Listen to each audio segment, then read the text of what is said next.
Imagine, if you will, a gentle forest at the edge of a sleepy medieval village. The morning mist is still curling around the trunks of ancient oaks, and the forest floor is blanketed in moss so soft that it silences every careful step. Here, long ago, people knew that the forest was not a fearful place, but a pantry given by nature. Villagers moved slowly and deliberately, gathering what they needed, as if not to wake the sleeping deer. A wooden basket rested lightly on their arm as they bent to pick tender green shoots of wild garlic that tasted faintly of onion and morning rain.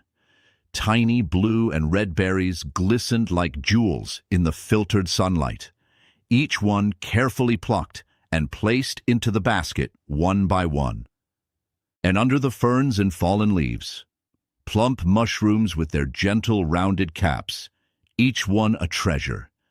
They had learned from their mothers and grandmothers which ones could be gathered and which to leave behind. To them, foraging was a sleepy ritual of discovery and respect. Every edible plant was a gift. As they wandered deeper into the forest, they moved quietly, so as not to disturb the forest spirits they believed watched over these sacred places. Birds whispered overhead, and the gentle rustle of the breeze was like a lullaby that followed them home. And so they returned to the village with baskets full of forest bounty, each leaf, berry, and mushroom a small miracle that would nourish them and their children in the days ahead. As you drift further into this sleepy story, imagine the gentle weight of such a basket on your own arm, and the soft scent of damp earth and green leaves surrounding you. This is how they survived, not by chasing, but by listening and moving with care through the sleepy forest. Imagine a small wooden house tucked against a gentle hill, its thatched roof already darkened by the last light of day. Inside, the soft glow of a hearth fire is the heart of the home, a sleepy rhythm that carries everyone toward rest. In medieval times, the fire was never simply left to burn. It was carefully built with pieces of dry wood, twigs, and moss, chosen during the day, so that at night its gentle crackling would soothe the soul. The family would settle around it as the world outside grew dark, and the chill crept across the village like a sleepy hush. Tending the fire was an art passed down through generations. A careful poker, a measured breath, nothing rushed or forced. Sparks danced upward into the chimney, creating tiny golden patterns against the soot-stained stones. And it wasn't just the fire that kept them warm. Thick woolen blankets, hand-woven and scented faintly with lavender, were wrapped snugly around tired bodies. Straw and dried herbs stuffed the bedrolls, making each sleeping place a cozy nest where gentle breathing and sleepy sighs filled the small house. The firelight painted long, sleepy shadows on wooden beams overhead, and everyone spoke in hushed tones, as if to keep the embers calm. Even the youngest children would stare into the orange glow, their eyes slowly closing as the house warmed and the fire slowly settled into coals. That sleepy fire kept them safe through the long medieval nights, while outside the stars blinked and the forest whispered. Within those gentle walls, surrounded by warmth and quiet, they knew they could sleep peacefully until morning. Long ago, in that sleepy village, clothes were more than mere coverings. They were treasures that held the hands and hearts of everyone who had ever worn them. Fabrics were carefully cut and stitched together by candlelight, each tiny needle prick a gentle reminder of the hands that cared. When a tunic were thin at the elbow, someone would pick up a needle and a sturdy length of thread spun from flax or wool. Sitting near the hearth with a warm drink, they'd smooth the fabric across their lap and begin stitching a new patch into place, often a square of cloth saved from another garment that had long since been loved to shreds. Every tear mended was a sleepy ritual, accompanied by the crackle of the fire and the soft creak of the wooden chair. Time would slow as careful hands worked stitch after stitch, pulling the thread snug so the repair would last another season. It was never hurried. There was always a sense of gratitude in making something last, like tucking an old friend into a warm blanket.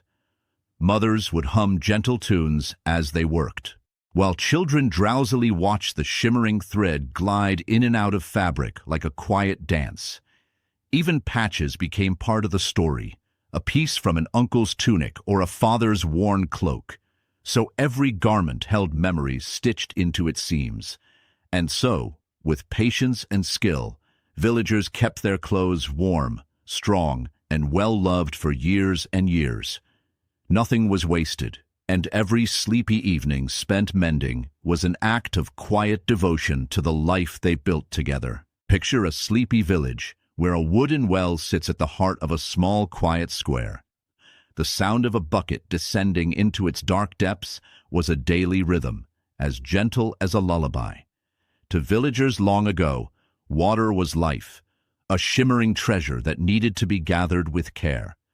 Each morning, someone would shuffle barefoot across dew-soaked grass to draw up a bucket. The pulley creaked softly as they hoisted the water up, careful not to spill a single drop. Every splash was treasured, and the bucket was carried home slowly, so as not to disturb its precious contents. But water was not always close by, so clever hands built containers to store it. Wooden barrels were carved and sealed tight with pitch, so they wouldn't leak. Clay pots were shaped and left to dry in the sleepy sun, becoming gentle vessels that could hold water for days without turning stale. And when a vessel was full, they would cover it with a simple wooden lid or a clean cloth to keep out drifting leaves and sleepy insects.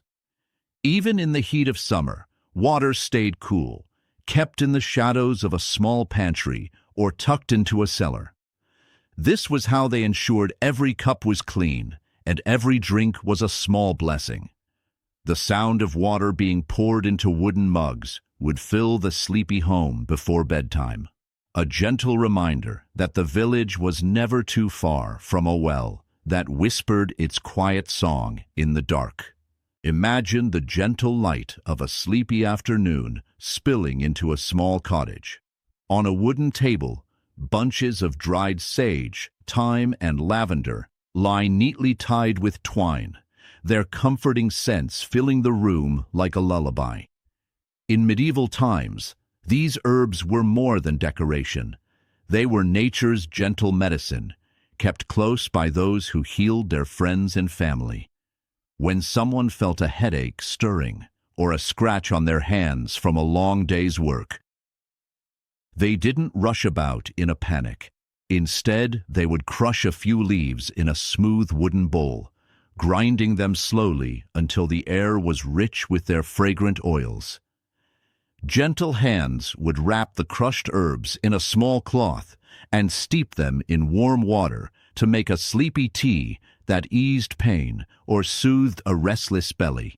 Other times, they might prepare a calming balm, a touch of beeswax and a spoonful of lavender mixed together over the hearth fire, and then rub it into tired shoulders or chapped hands. Even the ritual of making these remedies was as important as the medicine itself, bringing a sense of calm and gentle care to everyone involved. And so these home remedies weren't just practical, they were a sleepy tradition, passed down from grandmother to mother to child. Every jar, every dried herb, was a quiet reminder that even the simplest things, a gentle touch, a fragrant leaf, could bring warmth and healing to a sleepy soul at the end of a long medieval day. Close your eyes and picture the first tendrils of dawn slipping through a small kitchen window.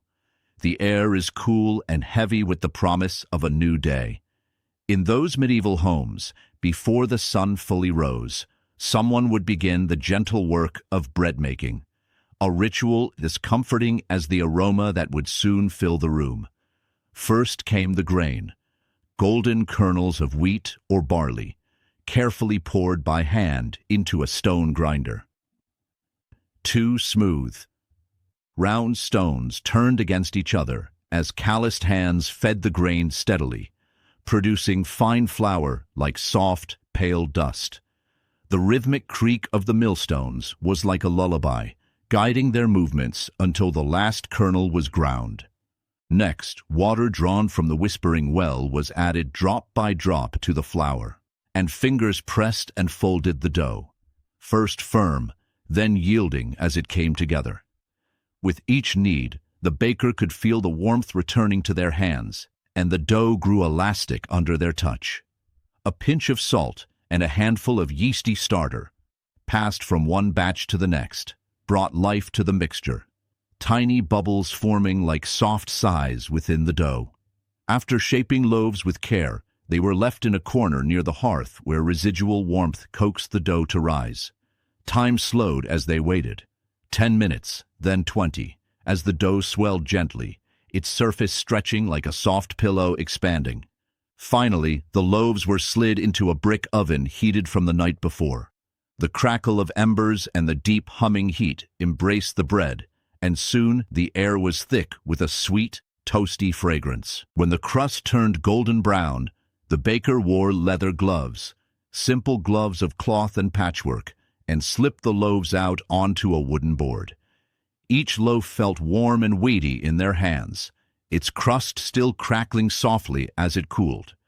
Breaking off a corner, steam curled upward, carrying the promise of a tender, pillowy crumb inside. That first bite, with butter or honey, was like tasting sunrise itself, a comforting beginning that warmed bellies and hearts alike. In every sleepy home, this daily bread was more than food. It was a ritual that connected hands and hearth, grain and family, life and rest. As dusk draped its velvet cloak over the village, the crawl of everyday life slowed to a tender hush. Inside each humbled home, the final preparations of the day unfolded like a lullaby. First, the hearth's last embers were coaxed into soft coals, their warm glow fading into a gentle, rosy light that danced on the low ceiling beams. Hands moved deliberately. A mother brushed stray flour from the wooden table. A father tucked a simple straw mattress into its corner, and children paused their play to don woolen tunics that smelled faintly of lavender and fresh laundry. Every movement was unhurried, as if each gesture whispered a promise of rest. Candles, once bright, were trimmed and set in iron holders by the bedside. Their tips curled over in delicate curls of smoke as they were extinguished. The quiet snap of a candle wick being pinched between careful fingers was the final note in the day's symphony. Soon only the soft glow of moonlight filtered through small windows, painting pale silver rectangles on the floor. Then came the beds themselves, frames of rough-hewn timber supporting layers of straw and wool. Pillows were little bundles of flax, lumpy yet comforting, and blankets, a patchwork of cloth scraps, were fluttered open like the wings of a great, sleep-bringing bird. As each villager nestled beneath these layers, the world felt held and safe. Murmured prayers or quiet thanks rose in the night air, thanksgiving for food, for shelter, for the gentle company of loved ones. Even the smallest child, eyelids heavy, would murmur back a sleepy good night to the house spirits believed to protect the hearth. Outside, the distant hoot of an owl and the soft sigh of a breeze were like guardians singing a lullaby. Finally, as every breath slowed to calm rhythm, the village drifted into its collective dream. Under handmade blankets and straw-stuffed mattresses, guided by the moon's soft glow, hearts beat in unison with an age-old promise that morning would come again.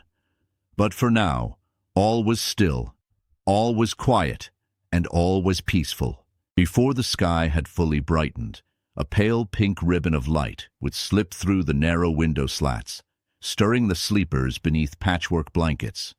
A gentle murmur of birdsong drifted in on cool morning air, and the hush of the village began to stretch awake. In that quiet moment between night and day, villagers rose with the sun, as naturally as blossoms unfurling in spring. Hands reached out to coax glowing coals back to life in the hearth, and the soft crackle of fresh kindling welcomed the new day. Footsteps padded across wooden floors worn smooth by generations, and simple tunics were drawn over sleepy shoulders. Outside, dew beaded on the grass like tiny lanterns, waiting to be gathered for the morning's bread dough. With water from the whispering well spilling into wooden bowls, the baker carried each bowl back to the hearth's warmth. Fingers plunged into cool liquid, only to be warmed moments later by the embers' gentle heat. The first task was to feed the starter for the day's loaves, stirring flour and water in a smooth circle, as if drawing a sleepy spiral toward fullness. Elsewhere, hands brushed stray straw from the sleeping mats, and children yawned as they slid into simple sandals made of leather scraps. The blacksmith opened his shutters to amber light, inhaling the tang of embers before efting his hammer to shape the day's tools. Each gentle chore, fetching water, stoking fires, kneading dough, was a shared greeting to the morning, a promise that life and labor were woven into the same soft tapestry. As the village settled into gentle activity, a sense of unity hummed through every breath. The first warm rays touched stone and wood alike, and hearts lifted with the day. In that sleepy medieval dawn, each task, no matter how small, felt sacred, a reminder that every sunrise was a gift born of patient rhythm and quiet hope. And now, dear listener, as our gentle journey through time draws to a close, imagine once more that sleepy village under a moonlit sky. The soft glow of lanterns in windows dances like fireflies, and the distant hush of midnight winds carries a song older than memory. We have walked among whispering woods, gathering berries and herbs, tended fires that cradled families in warmth, mended worn tunics by candlelight, drawn cool water from secret wells, brewed healing teas in cupboarded corners, shaped dough into daily bread that rose with hope, and finally, nestled beneath handmade blankets as the world outside hushed. These forgotten survival techniques were simple gifts from our ancestors, gentle rhythms that tied their days together and soothed their nights. They remind us that comfort can be found in quiet rituals, that warmth need not come from modern machines, and that every humble task can hold a spark of wonder. So as your own eyelids grow heavy, let these sleepy tales settle like soft feathers upon your thoughts.